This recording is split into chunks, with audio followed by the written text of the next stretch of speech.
Hello everyone, ये sir कुंज के इस चैनल में आप सबका स्वागत है। इकाई 6 के अंतर्गत वैश्वीकरण का अध्ययन हम लोग कर रहे हैं। तो इसी क्रम में पार्ट 3 वीडियो है और इसके अंतर्गत हम लोग आज जान सकेंगे कि बहुराष्ट्रीय कंपनियां जो होती हैं उनके कार्य करने के तरीके क्या है, यानी कि उनकी कार्यप्रणाली क्या है।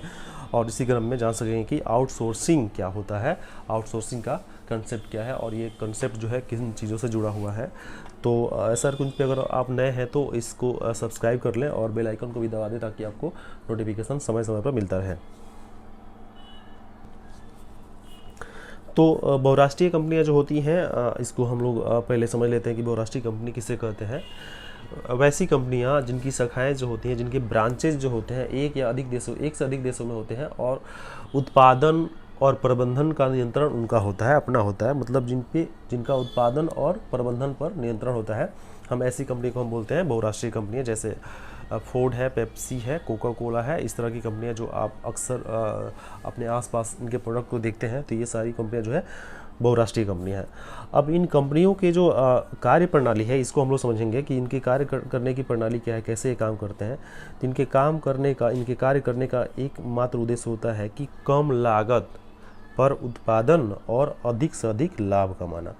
कम लागत का मतलब होता है, कम लागत पर उत्पादन का मतलब ये हुआ कि मान लीजिए अगर कोई वस्तु वो 100 रुपये में बना सकते हैं तो कोशिश ये करेंगे कि हम इसको 60 रुपये में बनाएं या 50 रुपये में बनाएं या इससे जितने कम में बना सकते हैं, मतलब इसका अनुमानित जो मूल्य है उससे कितना कम में बना सकते हैं, तो इस पे ये कार्य करते हैं। और उनकी ये भी सोच होती है कि जो हम उत्पादित कर रहे हैं वो मतलब अधिक से अधिक लोगों के पास इसकी सेवाएं पहुँचे, ये प्रोडक्ट पहुँचे, इनका ये मतलब उद्देश्य होता है। तो इसी क्रम में वो करते ये हैं कि उत्पादन लागत को कम करने के लिए वो सस्ता श्रम, मतलब ऐसे जगह की तलाश करते हैं जहाँ पे सस्ता श्रम हो, सस्ता कच्चा माल हो और अन्य संसाधन भी मिल सके। तो सस्ता माल, सस्ता कच्चा माल और संसाधन की तलाश में रहते हैं। तो उनके कार्य करने की प्रणाली कुछ ऐसी होती है कि वो उत्पादन का कार्य अकेले नहीं कर सकते हैं, माल जो बनाते हैं स्वयं नहीं करते हैं और ना ही एक जगह पर बनाते हैं। इसका कारण यही है कि वो ऐसे स्थान की तलाश करते हैं, ऐसे जगह की तलाश करते हैं जहां पर उन्हें कच्चा माल सस्ता मिल सके और सस्ते श्रमिक मिल सके। इन सारी परिस्थितियों को, भौगोलिक स्थितियों को देखकर वो उत्पादन का कार्य करते हैं। तो ये है इनकी कार्यप्रणाली की जो मतलब जो वैश्विक कंपनियां, अंतर्राष्ट्रीय कंपनियां जो होती हैं उनको बहुराष्ट्रीय कंपनियां जो होती हैं उनका कार्यप्रणाली ये हो गया। अब दूसरा इसका सेक्शन है कि हम लोग ये जानेंगे कि आउटसोर्सिंग क्या है। तो आउटसोर्सिंग को समझने से पहले हम लोग कुछ उदाहरण देखते हैं। जैसे मान लीजिए कि कोई हॉस्पिटल है, तो हॉस्पिटल में आपको पता है कि वहाँ पे इलाज होता है, तो वहाँ पे एक जगह आप देखेंगे तो होता है मेडिकल, जहाँ पे दवाइयाँ मिलती हैं, मतलब मेडिकल स्टोर होता है। एक जगह आप देखेंगे तो मान लीजिए एक्सरे मशीन वगैरह, CT स्कैन मशीन, ये सारे मशीनें होती हैं। फिर पैथोलॉजी देखेंगे आप देखेंगे कि कैंटीन भी होता है। तो अब आपको यहाँ पे ये चीज़ समझना है कि जो प्रबंधन जो इकाई होती है, जो इसके मैनेजमेंट इकाई होती है, जो चेयर पर्सन होता है, उसको प्रबंधन का कार्य करना है, तो वहाँ पे सारी सुविधाएं मिलती रहे, इसके लिए उसको कार्य करना होता है। तो जो कैंटीन है उसको वहाँ पे लाना होता है। तो कैंटीन जो होता है, कैंटीन जो संचालक होता है वो बाहरी व्यक्ति होता है। तो ये जो हॉस्पिटल के जो मतलब प्रबंधक होते हैं, ये क्या करते हैं, इस व्यक्ति से संपर्क करते हैं और इससे एक समझौता करते हैं, एग्रीमेंट करते हैं कि आप मेरे यहाँ कैंटीन की सुविधाएं उपलब्ध कराओ। ठीक उसी तरह जो पैथोलॉजी होता है, जहाँ पे यूरिन का टेस्ट होता है, अन्य ब्लड का टेस्ट होता है, ये सारे जाँच जो होते हैं, वो व्यक्ति भी बाहरी व्यक्ति हो सकता है, उसे कॉन्टेक्ट किया जाता है। ठीक उसी तरह जो मेडिकल जो है, मेडिकल स्टोर है जहाँ पे दवाई होती है, वो भी व्यक्ति बाहरी हो सकता है। और इसी तरह के जो भी मतलब वहाँ पे अन्य जो स्थल होते हैं सब बाहरी व्यक्तियों के द्वारा संचालित हो सकते हैं। तो यहाँ पे ये हॉस्पिटल संचालक के द्वारा किया ये जाता है कि अलग अलग व्यक्तियों, अलग अलग संस्थाओं से इन्होंने क्या किया, कांटेक्ट किया और कांटेक्ट करके इन्होंने उनसे समझौता किया, एग्रीमेंट किया और कहा कि आप मेरे हॉस्पिटल में ये सारी सुविधाओं को उपलब्ध कराओ। जब ऐसा कंसेप्ट जो अपनाया जाता है तो इसी को हम क्या बोलते हैं, आउटसोर्सिंग बोलते हैं। यानी कि बाहरी साधन, आउट मतलब बाहर होता है, सोर्सिंग मतलब साधन, संसाधन होता है। तो जब हम बाहरी संसाधनों को एक जगह लाते हैं तो हम इसको क्या बोलते हैं, आउटसोर्सिंग बोलते हैं।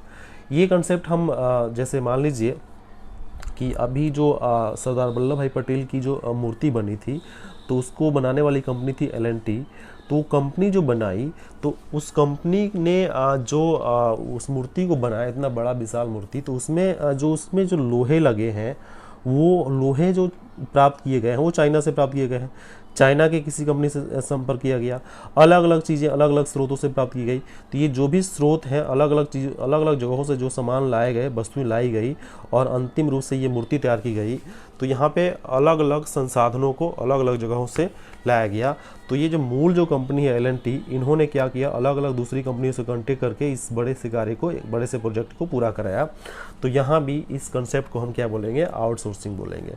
सपोज कीजिए कि एक स्कूल है, स्कूल में हम अक्सर अपने यहाँ सुनने में आता है कि हम केरला का टीचर लाएंगे, हम दूसरे राज्य के टीचर लाएंगे, अलग अलग राज्यों के टीचर लेके आएंगे, हायर करके लाएंगे, मतलब उनको हम लेके और यहाँ पे उच्च शिक्षा, अच्छी शिक्षा प्रोवाइड कराएंगे। तो यहाँ पे हम जब अलग से टीचर लाते हैं अपने एक उद्देश्य की पूर्ति के लिए, तो जो बड़ा मतलब जो बड़ा व्यक्ति है, मतलब बड़ा व्यक्ति मतलब जो बड़ी संस्थान है, जो इसके प्रबंधक है, उनके द्वारा अलग अलग लोगों से कांटेक्ट किया गया और उनसे सुविधाएं यहाँ पे ली गई। तो इसी को हम क्या बोलते हैं, आउटसोर्सिंग बोलते हैं। अब ये आउटसोर्सिंग का जो भरपूर उपयोग करने में सबसे आगे जो होती हैं ये कंपनियाँ होती हैं, बहुराष्ट्रीय कंपनियाँ होती हैं। तो ये कैसे कार्य करती हैं, एक और उदाहरण से समझिए। जैसे मान लीजिए USA की कोई कंपनी है, अमेरिका की कोई कंपनी है, उसको कोई उपकरण तैयार करना है।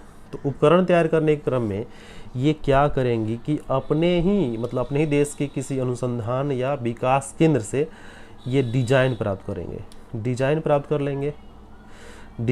कर लेंगे और डिजाइन में जो भी चीज़ें लग रही हैं उनको उसे प्राप्त करना है। तो वो देखेंगे कि हमें ये जो संसाधन है कहाँ से सस्ती प्राप्त हो सकती हैं। तो वो इसी को सस्ता मतलब ढूंढने का प्रयास करेंगे, सर्च करेंगे। तो उनको पता चलेगा कि जो चाइना जो है इसके यहाँ इसके पुर्जे सस्ते मिल सकते हैं। तो चाइना की किसी कंपनी से अपने अनुबंध तैयार करेंगे, कांटेक्ट करेंगे, समझौता करेंगे। फिर ये देखेंगे कि हमें इसमें श्रम चाहिए, इसमें श्रम की आवश्यकता है। मान लीजिए हमको जो उपकरण तैयार करना है, उपकरण बनाना है, उपकरण का प्रोडक्शन करना है, तो उसके लिए हमें ग्राहक सेवा चाहिए, ग्राहक सेवा उपलब्ध करानी है। और इस ग्राहक सेवा, जिसको हम लोग कस्टमर केयर बोलते हैं, ये सारी मतलब इसके बारे में सूचनाएं देगा, समस्याओं को लेगा और उसके समाधान के लिए रास्ते सुझाएगा। तो इसके लिए चाहिए कि अंग्रेजी बोलने वाले लोग चाहिए। तो अंग्रेजी बोलने वाले लोग तो अमेरिका में हैं ही, लेकिन वहाँ पे जो लोग हैं वो सस्ते नहीं है, मतलब वो उनका जो श्रम है वो सस्ता नहीं है अपेक्षाकृत भारत से। तो ये कंपनी क्या करेगी, भारत के लोगों से, भारत में स्थित जो कॉल सेंटर है या भारत में जो प्रशिक्षित अंग्रेजी बोलने वाले हैं उनसे ये कांटेक्ट करेंगे, उनसे अनुबंध करेंगे और ये अंग्रेजी बोलने वालों को अपने पास हायर करेंगे। चाइना से इन्होंने पुर्जा ले लिया, भारत से इन्होंने ये चीज़ ले ली। और अब मान लीजिए कि जो उपकरण तैयार करना है, इसको तैयार करने के लिए हो सकता है कि अमेरिका का कोई स्थल सुनिश्चित करेंगे, या अमेरिका के आसपास जो देश हैं, जैसे पूर्वी यूरोपीय देश या कनाडा जो है, मैक्सिको जो है, इनके आसपास क्या करेंगे, इन उपकरणों को मतलब असेंबल करेंगे, एक साथ जोड़ेंगे और ये मतलब मूल प्रोडक्ट तैयार करेंगे। अब यहाँ पे इन मतलब आसपास के देशों के पास इसको तैयार करने का कारण यह है कि इनके ये जो है USA के नज़दीक है, अमेरिका के नज़दीक है और यहाँ पे बाज़ार भी सुलभ है। जब ये प्रोडक्ट तैयार हो जाएगा, जिससे डिज़ाइन जो है अमेरिका का अपना है और लोगो अमेरिका का रहेगा, प्रोडक्ट का जो नाम है, मूल जो नाम रहेगा वो अमेरिका का रहेगा और ये पूरे विश्व में इसको सेल करेंगे, बेचेंगे। तो कहने का मतलब है कि जो भी कंपनियां होती हैं वो लागत कम करने के लिए वो सस्ते श्रम को ढूंढते हैं, सस्ते सामग्री, सस्ते उसमें जो एसेसरीज लगते हैं, सारी चीज़ों को ढूंढते हैं और उसको असेंबल करके, उसको तैयार करके पूरे विश्व में उसको सेल करते हैं। तो इसी कंसेप्ट को बोला जाता है कि आउटसोर्सिंग, यानी कि जब कंपनियां ऐसे पैटर्न अपनाते हैं जिससे उनका उत्पादन लागत कम हो तो उसको बोलते हैं आउटसोर्सिंग। अगर आप इसको अगर कुछ लाइनों में आपको इसको समझना हो तो हम इसको ऐसे समझ सकते हैं कि वह प्रक्रिया जिसमें एक कंपनी अपने किसी आंतरिक कार्य के लिए दूसरे कंपनी के साथ समझौता करके, एग्रीमेंट करके उससे वह काम करवाती है। अब मान लीजिए बड़ी कंपनी जो है अन्य छोटे छोटे कंपनियों से संपर्क करके अपना काम करवाती है और उनसे संसाधन प्राप्त करती है, सेवाएं प्राप्त करती है, तो इसी चीज़ को हम बोलते हैं आउटसोर्सिंग। आई होप आपको आउटसोर्सिंग क्या है ये समझ में आ गया होगा। अगर ये वीडियो आपको पसंद आया तो इसे लाइक करें और अपने दोस्तों के बीच शेयर ज़रूर कर दें। धन्यवाद।